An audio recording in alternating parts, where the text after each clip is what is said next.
Monggo Bu Dewi, silakan. Baik, terima kasih. Terdengar jelas ya suaranya? Jelas Bu, jelas pokoknya. Assalamualaikum warahmatullahi wabarakatuh.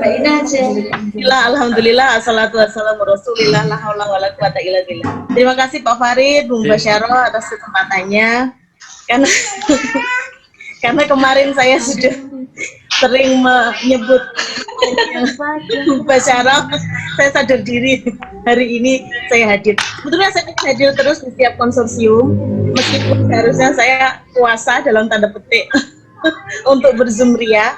Kayak kemarin di manajemen dakwah itu sebetulnya ada juga yang mau saya sampaikan, yaitu tentang galeri haji yang ada di Kemenak. Tapi ya kemarin ada gangguan Bu, kemarin gangguannya masih dirahasiakan. Iya. Ini Bu, saya mau menggunakan kesempatan ini untuk sharing. Jadi 2015 kami bersama keluarga mendirikan Yayasan Sosial Keagamaan Abu Siri namanya di Kelambu, Grobogan. Pada waktu itu kami melihat potensi yang lebih di Desa Kelambu, namun kurang tergali, kurang tergarap, yaitu potensi sumber daya manusia, usia pelajar, dan mereka lebih banyak ke Jakarta untuk merantau ke luar kota, begitu untuk basic needs.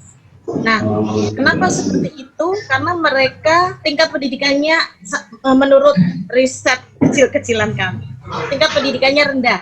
Kemudian kami di Kelambu waktu itu mendirikan SMK, Sekolah Menengah Kejuruan, dengan kompetensi mesin dan multimedia. Dua kompetensi itu kami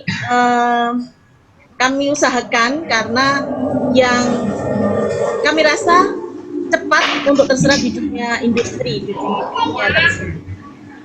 Saya mau sharing, memang kenapa kok kajian pemberdayaan masyarakat ini mungkin minim peminat atau minim terserap seperti tadi yang dijelaskan oleh Pak Dekan di sambutannya. Memang untuk pemberdayaan masyarakat itu membutuhkan effort yang luar biasa menurut saya. Tidak sekedar wacana, tapi memang aksi, konsistensi, serta keikhlasan yang luar biasa. Itulah memang pemberdayaan masyarakat ini sesuatu yang besar, yang bukan receh kalau pakai bahasa milenial kekinian sekarang. Jadi kalau tadi saya mendengarkan penjelasan Bu Basyaro tentang beberapa asas gitu, asas untuk melihat pemberdayaan suku masyarakat, itu saya bisa melihat, saya bisa memaknai asas tersebut bisa kita gunakan untuk melihat, untuk menelusuri pemberdayaan masyarakat sebelum kita melakukan pemberdayaan, pada saat dan setelahnya. Artinya begini, ketika tadi saya ambil contoh deh, yang asas interaktif, yang approach teknologi, yang diarahkan pada pembangunan dengan menggunakan kesempatan untuk menggunakan teknologi dalam pembangunan. Kita melihat itu harusnya kalau di saat-saat sekarang ini, semua bidang kehidupan, semua wilayah itu sudah tersentuh dengan teknologi. Itulah kenapa di beberapa daerah ada desa digital. Mungkin bisa di browsing, ada di Garut, ada di Jawa Timur itu jadi pemberdayaan desa dengan melihat dengan menggunakan asas interaktif, pendekatan teknologi atau approach teknologi. Saya kaitkan ke tadi SMK yang saya dirikan itu, kami berusaha seperti itu. Hanya saja memang itu tidak mudah. Kalau di Kudus sendiri, saya baca jurnal itu ada desa digital di Padurenan, dan betul seperti yang disampaikan oleh Bung Basyaro, pemberdayaan masyarakat lokal atau desa itu masih berorientasi pada ekonomi, karena memang di desa Padurenan itu desa digitalnya itu orientasinya pada UMKM. Tapi sebetulnya ketika kita bicara tentang teknologi, khususnya teknologi digital, media massa, dakwah itu bisa memainkan peranan di situ. Jadi misalnya berkolaborasi dengan KPI, misalnya melakukan pemberdayaan desa dengan diawali dengan literasi media dulu, kemudian nanti naik ke berikutnya ke pengadaan jaringan internet, sehingga desa itu bisa terdigitalisasi. Dan digitalisasi itu tidak sekedar pada ranah ekonomi, tapi juga ranah spiritual atau dari sisi dakwah dalam definisi yang sempit. Nah, maksud saya panjang lebar menceritakan ini biar menemani Bu Mubasyarah sebagai narasumber single, nggak ada temennya. Saya bermaksud menceritakan ini sebagai stimuli. Mungkinkah kita Prodi PMI dan KPI khususnya, atau lebih luas lagi Fakultas Dakwah dan Komunikasi Islam,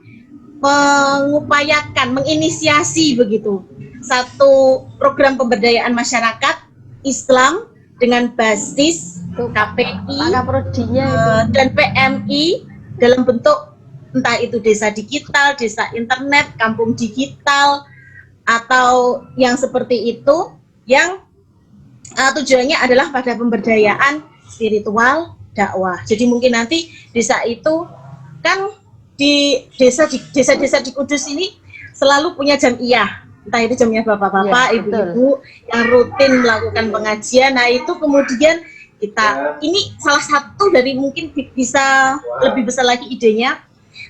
Mungkin kemudian kita rekam, kemudian kita jadikan konten dan kita sebarluaskan, atau kita bahas, atau kita mungkin bikin profil tokoh spiritual ya, yang kemudian intinya kita publish di media.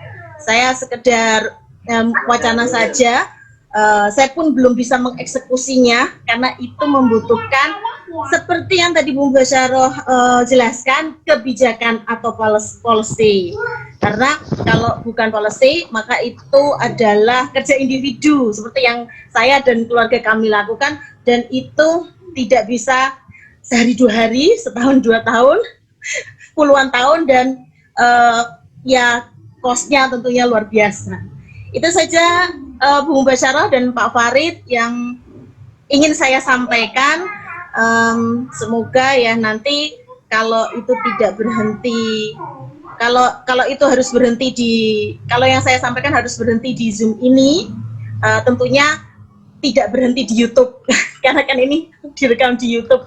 Semoga kalau itu nanti tidak dieksekusi oleh kita semua, mungkin bisa dieksekusi oleh mahasiswa, alumni, atau stakeholder lainnya, dan bisa bekerja sama dengan kita. Terima kasih. Wassalamualaikum warahmatullahi wabarakatuh. Waalaikumsalam warahmatullahi wabarakatuh.